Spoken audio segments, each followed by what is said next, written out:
Yo tout le monde, j'espère que vous allez bien.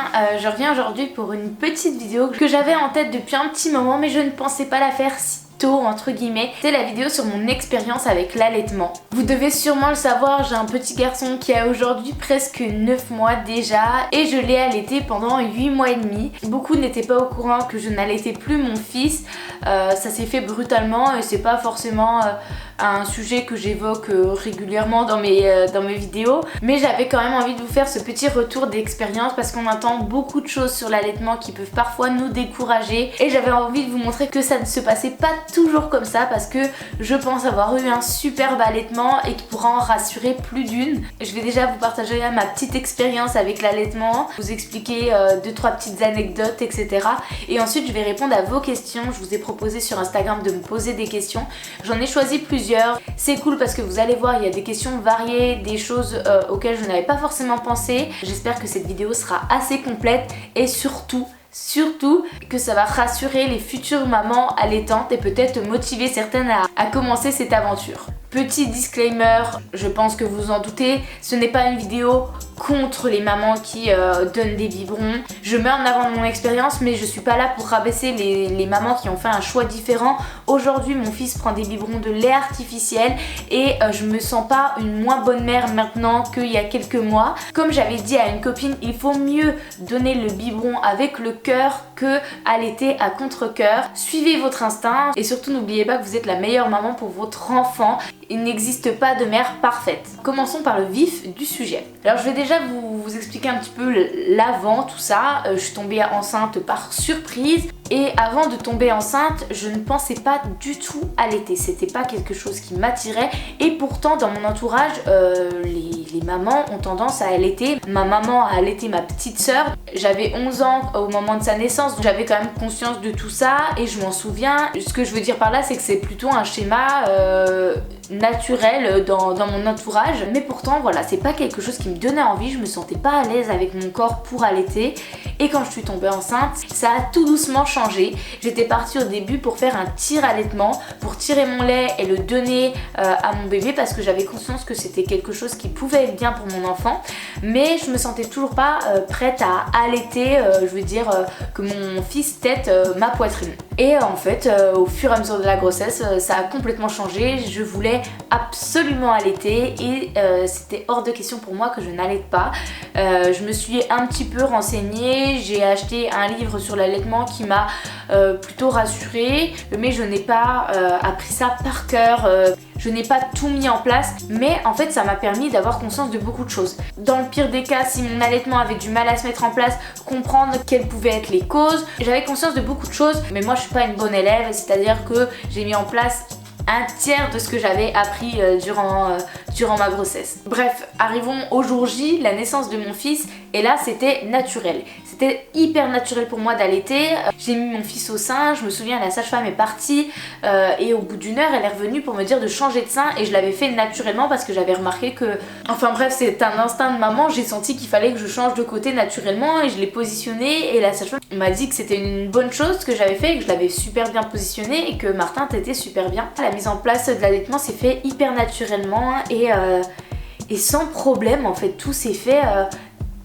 tranquillement, mais par contre tout au début j'étais pas vraiment à l'aise, enfin je veux dire c'était naturel de le faire mais je me sentais pas forcément bien à l'aise dans ce choix là. Je le faisais pour mon fils mais pas forcément pour moi et puis au fur et à mesure pareil ça a changé parce que après j'ai adoré allaiter, c'était un moment de partage avec mon fils où j'avais un lien particulier avec lui, je me sentais vraiment en symbiose avec mon enfant et c'était juste magique. Et voilà, je n'ai pas trop eu de problème, en fait tout s'est fait naturellement. J'ai eu la chance d'avoir un bébé.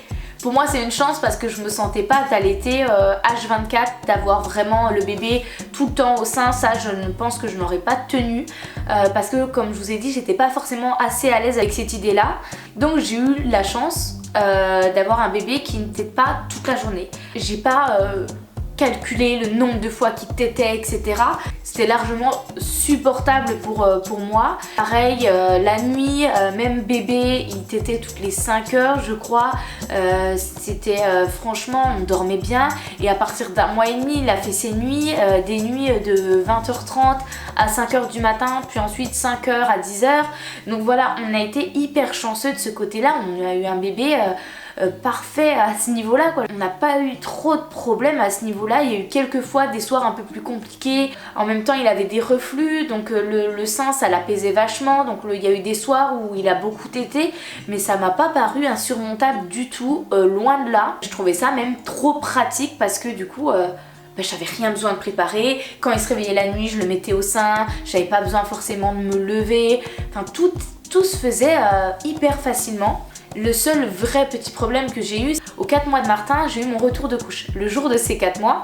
Et quelques jours avant et quelques jours après, j'ai remarqué vraiment qu'il t'était pas bien, qu'il avait faim, qu'il réclamait après. Donc j'en ai parlé à mon pédiatre qui m'a conseillé au début de compléter un peu avec un biberon. J'avais déjà donné quelques fois le biberon à Martin, c'était très rare, mais j'ai dû le faire durant mon allaitement 5, 6, 7 fois. Donc voilà, c'était pas quelque chose de récurrent, mais c'était déjà arrivé. Donc au début, j'étais pas trop chaude pour cette solution-là. Après, j'ai remarqué que c'était nécessaire, donc je l'ai fait. Quelques jours après, j'ai remarqué que c'était mon retour de couche, et c'est vrai que le retour de couche parfois peut faire une baisse de lactation. Donc à ce moment-là, j'ai pris des petits compléments pour rebooster ma lactation. Je dois avoir encore une boîte, je vais vous chercher pour vous montrer. Il en reste plus trop, mais c'est le Calmosine allaitement. Donc ce sont des petites dosettes comme ça à prendre dans la journée. Donc voilà, j'ai pris ça, je vous en ai parlé sur Instagram parce que du coup voilà, j'étais dans une phase pas hyper simple avec l'allaitement parce que je produisais plus assez de lait pour mon fils et lui avait faim. Voilà. Et aussi pour rebooster, c'est bien de tirer son lait pour vraiment réactiver la lactation. Et du coup voilà, j'ai ce tire-lait de chez Lancino qui est un électrique et franchement très simple, il fait pas trop de bruit, vraiment agréable à utiliser. J'étais hyper bien accompagnée par Mayan, je vous mettrai mon Insta en barre info, sa chaîne YouTube. Elle est facilitatrice d'allaitement comme elle appelle ça. Elle donne plein de conseils sur sa chaîne, sur son Insta pour aider les femmes à allaiter, que ce soit l'allaitement, le tir-allaitement, enfin plein de choses. J'ai été accompagnée aussi par Dorothée qui est consultante en lactation et qui m'a beaucoup aidée par rapport à Martin. C'est vraiment de mon cœur que je partage tout ça parce qu'elles m'ont vraiment aidée. Elles m'ont hyper bien accompagnée dans ce moment qui était pas évident, où je voyais mon enfant pas très confortable et moi du coup forcément j'étais pas très bien non plus. Elles ont lancé une plateforme qui est Gaia Family où là vous pouvez prendre des consultations à distance.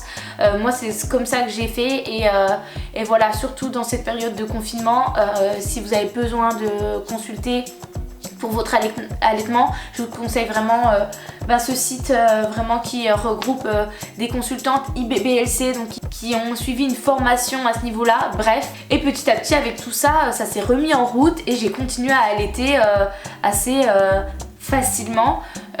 Pareil, je vous en avais parlé un petit peu, Martin avait un reflux interne assez important. Je voulais à la base allaiter exclusivement jusqu'à 6 mois, ça n'a pas été possible, on a dû le diversifier un petit peu plus tôt pour ses reflux. À partir d'1 mois et demi, il était réglé à 5 tétés par jour.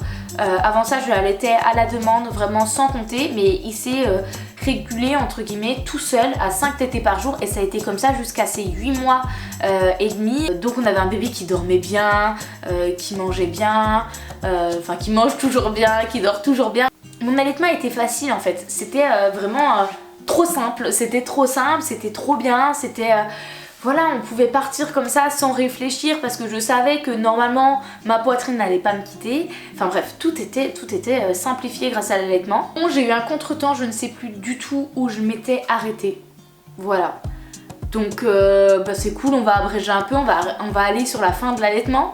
Je vais pas vous apporter tous les détails parce que ça nous concerne nous et que je n'ai pas l'habitude de parler vraiment de la vie de Martin en détail et tout. Pour résumer, Martin a toujours eu des problèmes de poids. On a essayé énormément de solutions pour parvenir à bout de tout ça. Et bref, on a essayé beaucoup de choses avec différents pédiatres. On en est venu au fait de proposer à Martin des biberons après la tétée, donc de compléter la tétée avec des biberons. Quand on a commencé ça, je savais que c'était la fin de l'allaitement, mais je pensais que ça allait se faire durant le mois, que ça allait se faire tranquillement. Malheureusement pour moi, Martin en quelques jours a décidé de ne plus téter.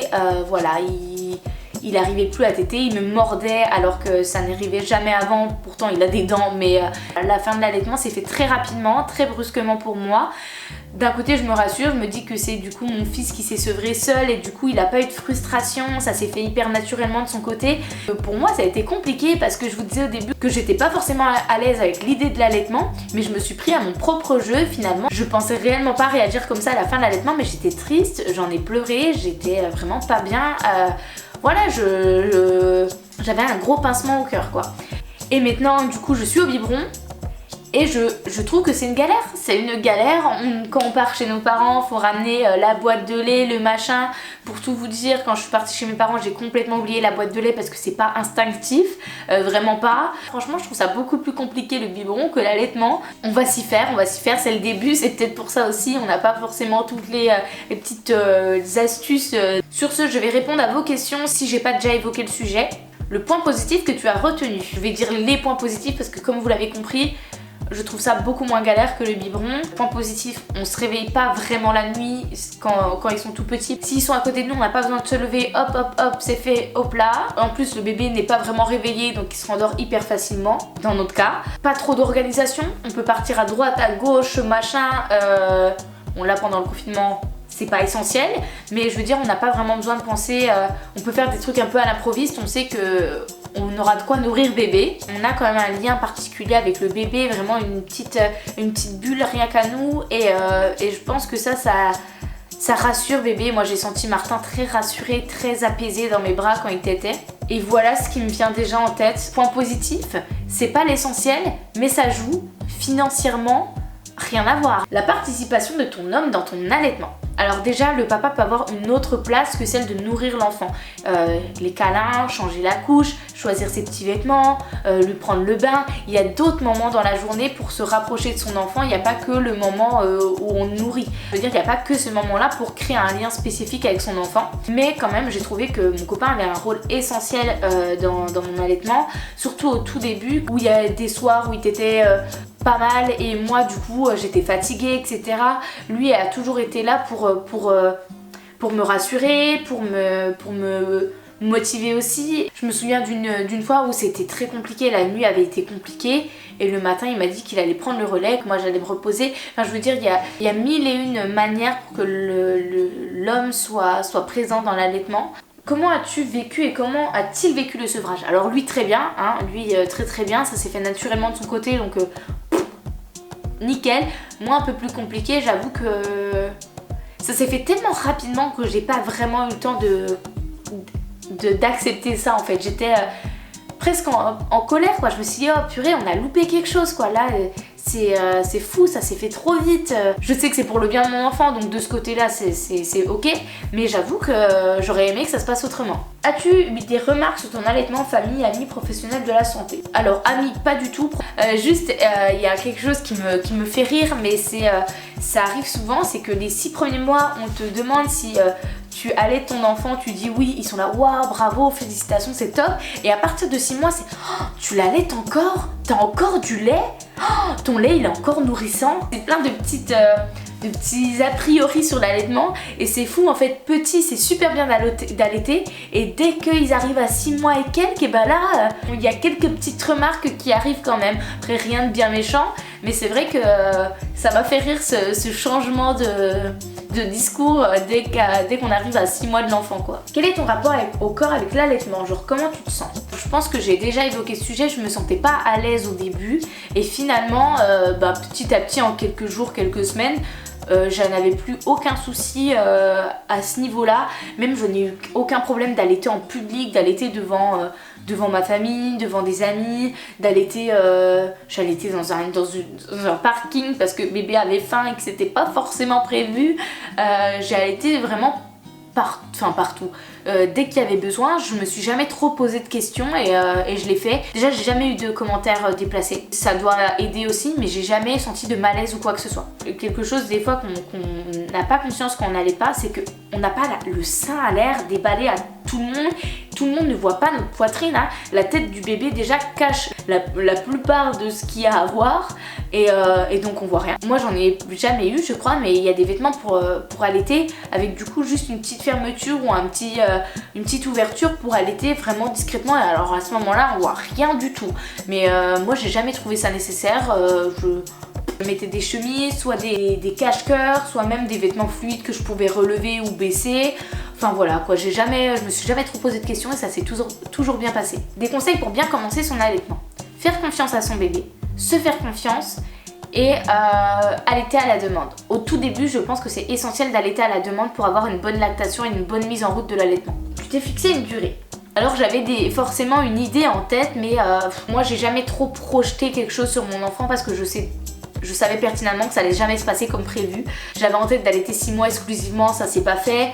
Voilà, c'est comme ça. Je voulais allaiter pendant 1 an, ça s'est pas fait. Et pareil, encore une fois, c'est comme ça. Pour tout vous dire, j'avais fixé 1 an, entre guillemets. Je me suis dit, si j'allais jusqu'à 1 an, c'est vraiment bien.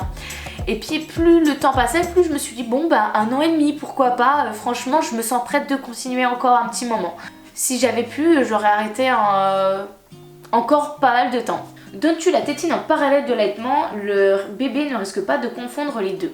Martin n'a jamais trop voulu la tétine. Il l'avait tout petit, mais vraiment tout petit, à quelques semaines.